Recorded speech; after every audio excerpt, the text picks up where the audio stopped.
Hi, I'm Bill Sipper from Cascadia Managing Brands. We are a brand management firm. We work with companies for sales, marketing, operations, logistics, Amazon. We've been doing this combined for about 70 years, killing me. But we've worked with brands like Avion and Nantucket Nectars and Clearly Canadian and Fresh Samantha Odwalla, Naked Juice, Liquid Death, uh, H2O, C2O coconut water, and Hint Zigo coconut water, etc. So I'm going to talk today about the ways in which you can bring your brand to market. There are a lot of ways to take your brand and bring it into the market. For the purposes of our conversation today, we're going to talk about three things. We're going to talk about DSD beverage distributors. We're going to speak about natural specialty distributors and e-commerce.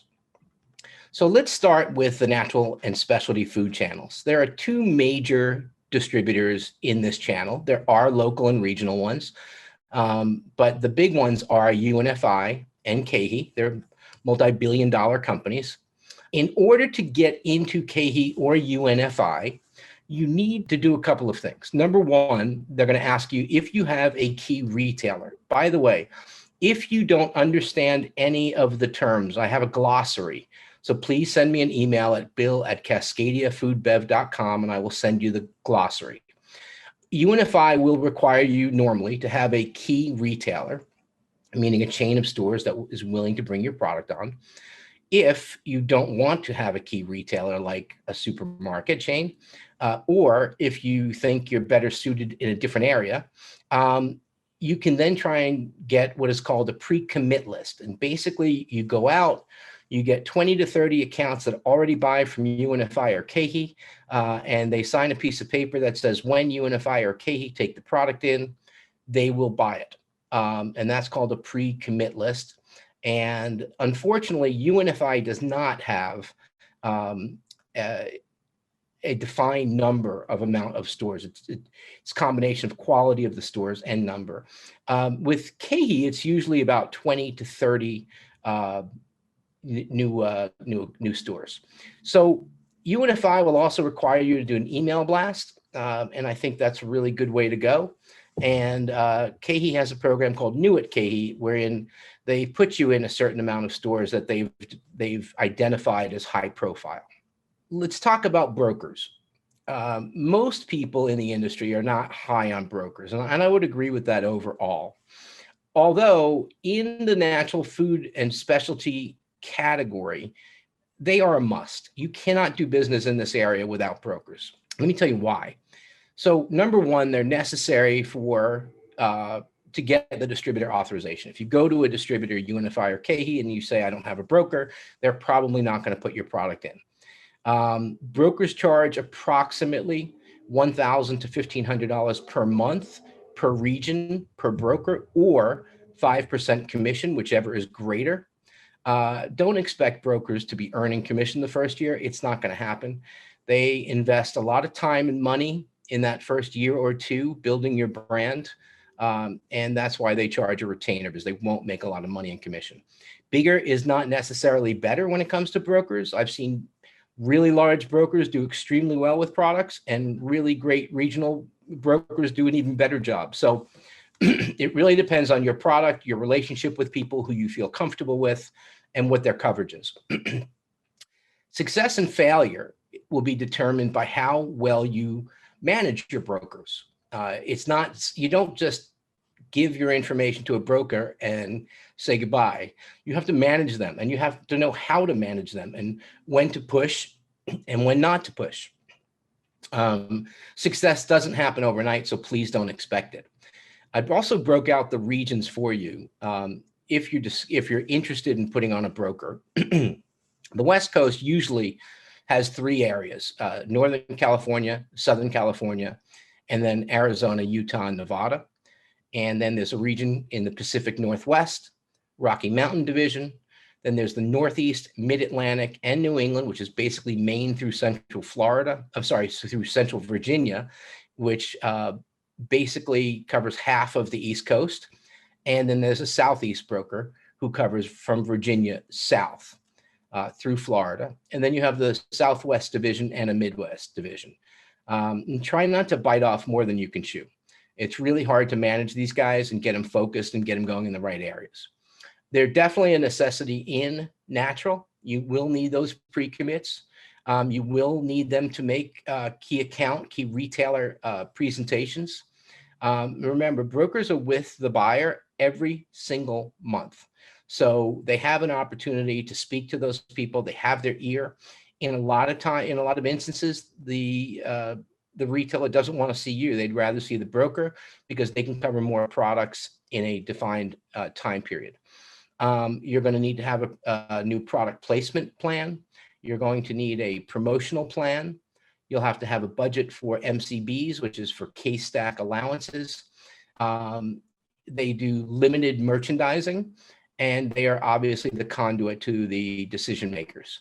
Again, if you don't understand the terms, just email me and I will send you a very long list. The natural specialty process, national versus regional. Where do you start? Well, again, I said don't bite off more than you can chew. Stay focused in a geographic area. If you have a large budget and you want to take the East Coast or the West Coast, for example, or Texas, that's fine. But make sure you have a budget dedicated not only to afford the broker, but to afford the promotions and incentives that go along with that. If you interview natural brokers and you ask 30 people to give you their opinions, you're going to get 30 different opinions. So what you need to do is talk to the broker honestly and ask them how they go about their business. What are their best accounts? Where do they think they can penetrate for you? And get to know them personally. And what I mean by that is, can you have a good relationship with this person? Are they going to take your calls when you want to speak? Do they have too many brands right now, etc.? And make sure that in this channel specifically, that besides calling on Whole Foods and Sprouts and the Fresh Market and all those big supermarket chains, make sure they call on the independent natural food retailers, because that's probably in this segment where your brand is going to start. You should note that the pre-commit process takes about 3 months for completion to get all those accounts to say they're going to take your product once the distributor takes it in. We're living in a post-pandemic world. It used to take about 6 to 8 weeks, and now it's longer. Most key retailers, I mean supermarket chains specifically, work with a category review calendar. So, for example, if it's December and you have a beverage and they're not reviewing your category until April, they're probably not going to listen to you. They're probably not going to listen to you if you send your samples immediately. So wait for those category reviews. And even if they do listen to you, they're not going to make a decision until after they do the category reviews. The pre-commit list will then be presented to the category manager or the KE or the UNFI supplier manager. And unless a key account is secured like a chain, that process could take months and months. So you have to really get on the ball. And that's one of the reasons why brokers are more important. If someone has 10 salespeople, that's certainly more people than you going out into the field every day. Let's talk a little bit about broker management and reporting. You need to expect what you inspect. If you just appoint a broker and walk away, you're probably going to get poor results. So you need to, agree with them on what are the key metrics that they can report every month fairly. You need to have mutual respect. People underestimate how hard a job of a broker salesperson is. You need to have a good working relationship. Both parties are accountable for doing their jobs. You're accountable for certain things and they're accountable for other things. Don't make it an us versus them situation. Everyone is on the same team. And if you look at that way, I believe you'll have a lot more success. And make sure you get your sales reports. KE and UNFI have programs where you can buy, one is weekly and one is monthly sales reports. And there's a company called the Business Analytica who take that data for not a lot of money, and they convert that data, because it's thousands of lines sometimes, and they convert that data into really easy to understand graphs and charts. So you can view your business and take action against what you see. Again, UNFI and KeHE have various monthly sales reports. You can get monthly turnover reports from the natural food brokers. That's pretty much a list of all the accounts they specifically took an order from that month. Whole Foods has a vendor portal that you can subscribe to if you're in Whole Foods, and you can get your own data. And then there's obviously syndicated data like Spins, Nielsen, IRI, and obviously Business Analytica for the graphs and charts. Let's talk a little bit about margins and pricing. UNFI East usually works on 28% margin. This is not markup, and you have to be careful about that. Distributors do not work on markup. Retailers do not work on markup. So we'll talk about the difference between the two a little bit later. UNFI West normally works on about a 25% margin. KeHE works on about a 30% margin. And then they both calculate for the retailers a suggested retail price based on 33% margin. Now, the retailer is not obligated to follow that recommendation, but it's a starting point. And both distributors have special pricing and volume discounts for many retailers. For example, UNFI works on about an 8% markup, not margin, markup this time, with Whole Foods. And you have to consider your suggested retail price before setting your price to distributors. It's really important to kind of work backwards. What is your target price on the shelf? This is what I have to charge the distributor. This is what I have to pay for my cost of goods. Budgeting and planning. You're going to have to buy some distributor ads in the UNFI and KeHE catalogs. They're really great people at UNFI and KeHE, but they're kind of like UPS. They're there to deliver, okay, in the beginning until your product is established and they know what it is and they believe in the product. So they're just there to deliver. So you need vehicles to get the retailer to buy the product. That's, again, one of the reasons why a broker is so important, is because UNFI and KeHE sales reps don't really sell, okay? They do at the chain level completely. At the supermarket chain level, that they do a lot, but it's really hard for them to juggle all those brands on the other types of accounts. Tabletop trade shows, those are smaller trade shows, and they're usually regional. They haven't done so many this year because of the pandemic, but usually there's 3 or 4 per distributor per year. You have to plan on quarterly and monthly promotions. You need to have a budget for new store openings and new placement deals. You need to have a budget for what we call MCBs, manufacturers chargebacks, in-store demos. Again, in this pandemic world we live in, not many people are doing demos. Not many people are looking to taste new products at a store level right now. On-pack coupons are very good, something that you can give to the broker with a sticky back that they can stick onto your bottle or your package. Again, budget your broker monthly retainers. Figure out if you're going to hire a salespeople to manage them, or a brand management company like Cascadia or someone else.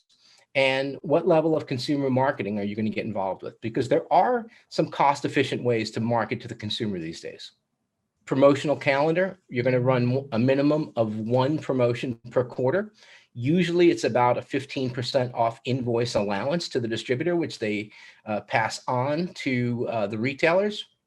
And you do have to have an MCB deal, which is for state case stacks. And basically, if you want your product on display, or if you want a bigger order, you're going to have to give them an MCB, which is a discount off of the price that the distributor charges them. Okay, let's talk about hybrid distribution. What is it? Hybrid distribution is you do business in the natural food channel through UNFI and KeHE or others, and you have a DSD distributor. The problem with that is most DSD distributors want an exclusive contract. Sometimes if you're successful, you can carve out a channel in the agreement. So they would be exclusive with the exception of natural and specialty, but it's very, very rare that occurs. Having said that, let's talk about what DSD is. DSD stands for direct store-door delivery. By far, it is the best distribution system for beverages. if a brand has capital and can put a network together to cover a specific territory. So, for example, if you take Florida, if you went to the Anheuser-Busch network, there's probably 11 or 12 Budweiser distributors in that territory. Unfortunately, 3 of which are company owned by Budweiser, and they normally don't take brands that are not owned by Budweiser. And therefore, if you went out and got an authorization at Circle K or one of the large convenience store chains, you would have a really big problem filling those orders in those specific 3 areas that the company owned Budweiser distributors service. But it is definitely the best system if you have the capital available. To give you some examples of DSD distributors, you have Coca-Cola, Pepsi, Dr. Pepper Keurig, Budweiser, Miller Coors, independents like Big Geyser on the East Coast. Their salespeople go into the store at least once a week. Mostly in the supermarkets, they'll be in more often. They merchandise the shelf. They place orders for the retailers. The product is usually delivered the next day. And some markets have what we call driver sales, where the driver is the salesperson. They go into the store, they take the order, and then they deliver it on the spot. So what is the role of the distributor? So you're the manufacturer. The wholesaler of distributor is the next level. And really, they're representing you to retailers. So they need to present and sell to customers, deliver it obviously to customers, collect money from customers, merchandise products, place and manage point of sale material, secure secondary locations for displays and for sales, and place and manage equipment like refrigerators and racks. So what are DSD distributors looking for? Well, obviously they want a unique product. They don't want to carry 5 coconut waters. They're hoping that you bring them a chain authorization because that makes their life a lot easier. In a lot of areas, if you don't have a supermarket or convenience store authorization, the DSD distributor is not going to take your product on immediately. They look for product appeal. More and more people are looking, obviously, for natural ingredients. How many calories are in the product? What's the fat percentage, et cetera. They want to know that you have a good pricing and promotional strategy. They want to know that you're going to create consumer demand and retailer demand. They want to make sure that they're making a minimum of 30% margin. Some are working on 33% margin, and distributors like New York City are often working on 40% margin. They want you to have a dedicated salesperson in their market every single day selling your product for them. They want to make sure that you have a strong and knowledgeable management team or brand management company. They want exclusivity, and they want a buyout. And the buyout means that if for any reason you terminate the agreement and they are in compliance completely, they're doing a great job, but you decide you want to go to a bigger distributor, you are going to pay between 2 to 4 times the gross profit that they've made in the last 12 months for the luxury of breaking that contract. The contract, these are not normally negotiable terms. Exclusivity, there's perpetuity versus term. Perpetuity means like Coke and Pepsi distributors, for example, have their contracts in perpetuity. It's a lifetime contract as long as they hit minimum standards. Most contracts are term contracts where, it's for a year. If you hit a number, you get to the next year. Again, you don't have a lot of negotiating power when you first go in. So the first year or two, maybe, no numbers set for the goals. I talked about the buyout and invasion fee. If you decide, or you're lucky enough to sell Starbucks nationwide, for example, the distributor wants to deliver to those stores. Well, Starbucks wants to either deliver through their current distribution system, or they want to bring it through their own warehouse.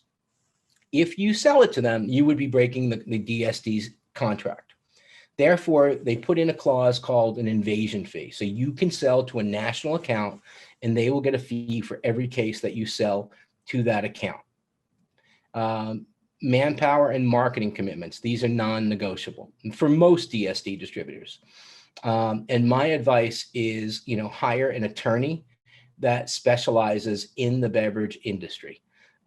It's really important that they understand the industry. Otherwise, they won't understand the buyout nor the invasion fee. And DSD needs to be managed extremely close. If you want to succeed, you've got to work with them. And data is the key. Certain data that you can get from a distributor on a monthly basis is depletions. How many cases they've sold per SKU, per store in that given amount of time. Over the course of 3 or 4 months, you can begin to compare their depletions.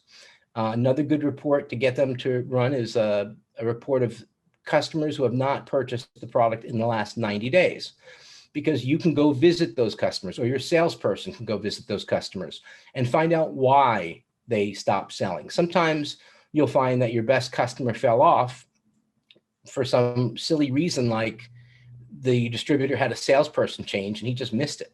Okay, or he missed your product in that account. And then same store sales. That's basically, if you look year over year, what was that account doing this year versus last year? And you need to reinforce good behavior with the distributors through incentives and such. And you need to build a mutually respectful working relationship. Some quick recommendations for presenting to a DSD distributor. You have to have what we call a push and a pull strategy. So a lot of people will say, well, just give them a free fill, give the retailer 5 free cases. Well, the retailer really doesn't have the room for that, and they want to make sure that their product is going to sell through if you put it on the shelf. So the push strategy needs to be aggressive, doesn't need to be free cases, but needs to be aggressive. It needs to be enticing. And your pull strategy needs to be your marketing program. What are you going to do so consumers pull the product off the shelf? That could be as little as point of sale material. That could be social media. It could be public relations. There are many, many ways to go, even for small brands. And then, what's really important is how you're going to spread the word. Are you going to do demos? Are you going to do social media, on-pack coupons, consumer sweepstakes and promotions, advertising, guerrilla marketing? They want to know what you're going to do for them to help your product sell. And make sure you can concisely present your strategy in an easily understandable manner in about 30 seconds to a minute. If you go longer than that, they're going to lose faith in you very quickly. We call it the elevator speech. And what are you going to do for the distributor? And the key here is how much money can they make selling your product? Because at the end of the day, that's why they're in business, to make money.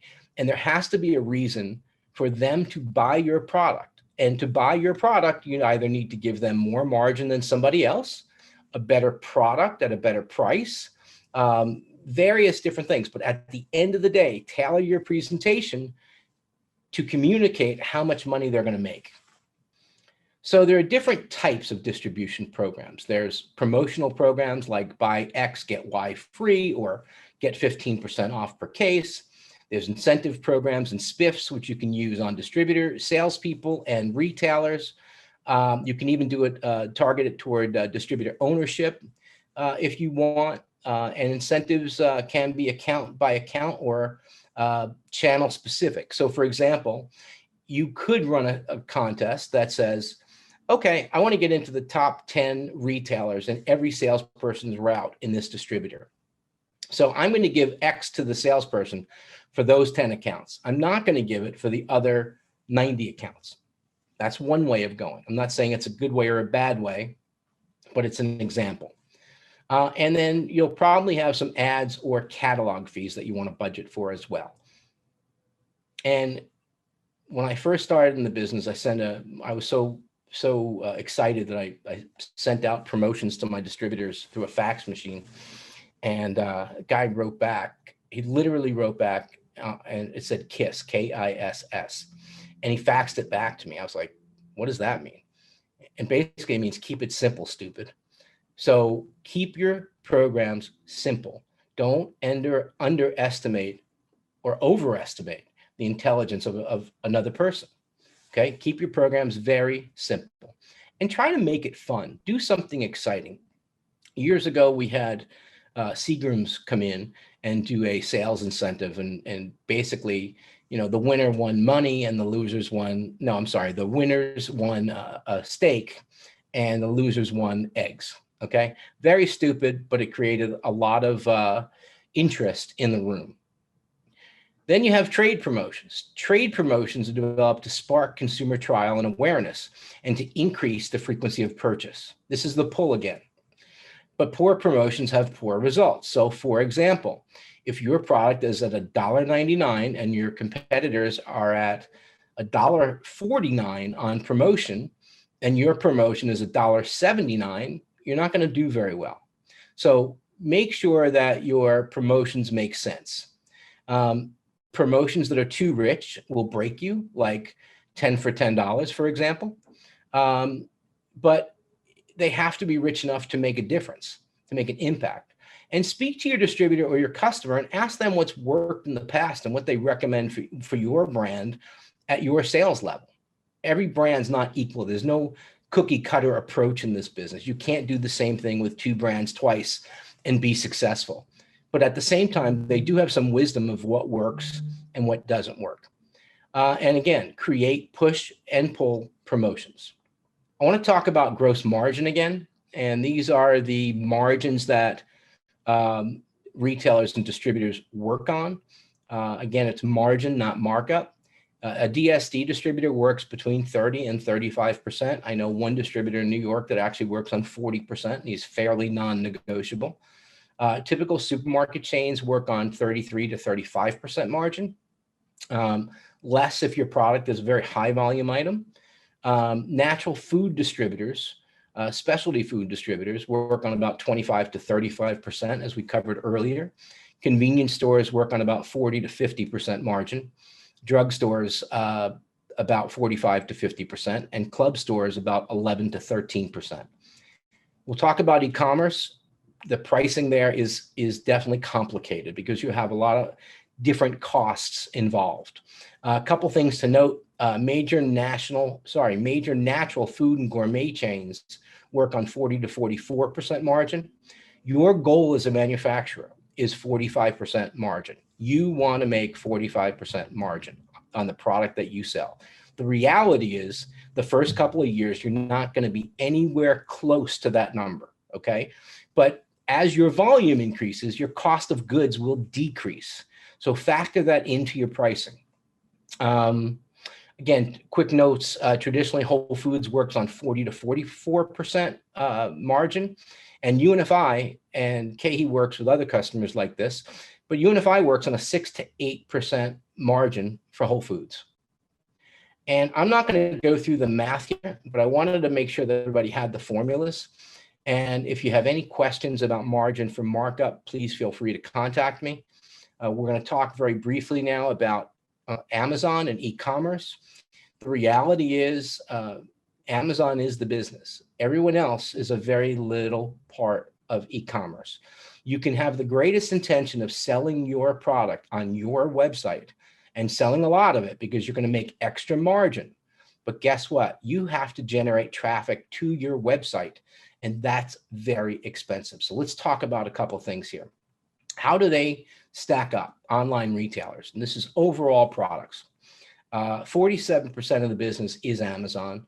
The closest number two online is eBay at 6.1%, Walmart at 4.6%, Apple at 3.8%, et cetera. And these numbers are pre-pandemic, so I would think these numbers have gone more toward Amazon's favor. For online grocery retailers specifically, again, you've got Amazon doing about $8.2 billion a year, Walmart doing $2.4 billion a year, Kroger at $1.5 billion, and Ahold, the giant chain, Stop and Shop, et cetera, at about $1 billion. So again, Amazon is the key one here.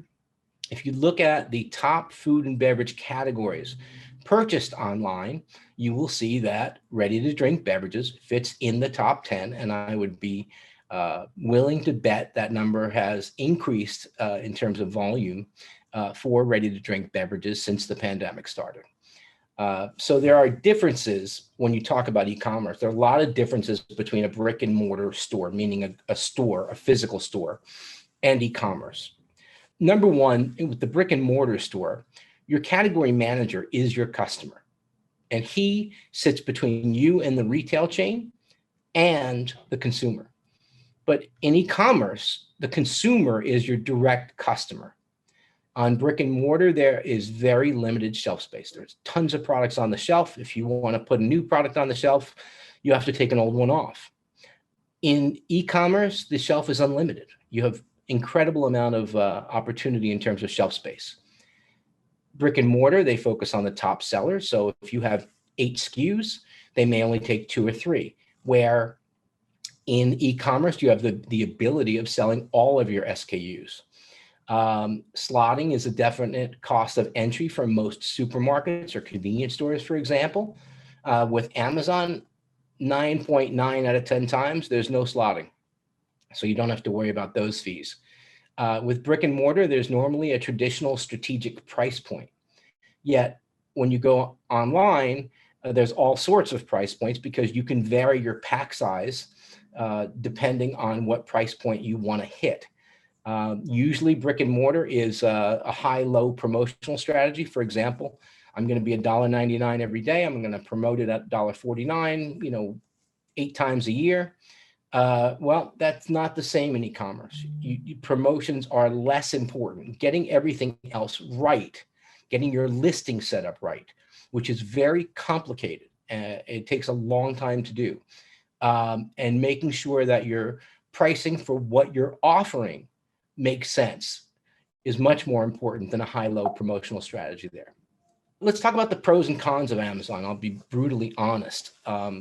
Amazon has 200 million unique monthly visitors. It's an amazing number. 100 million Prime members, and those are very active buyers.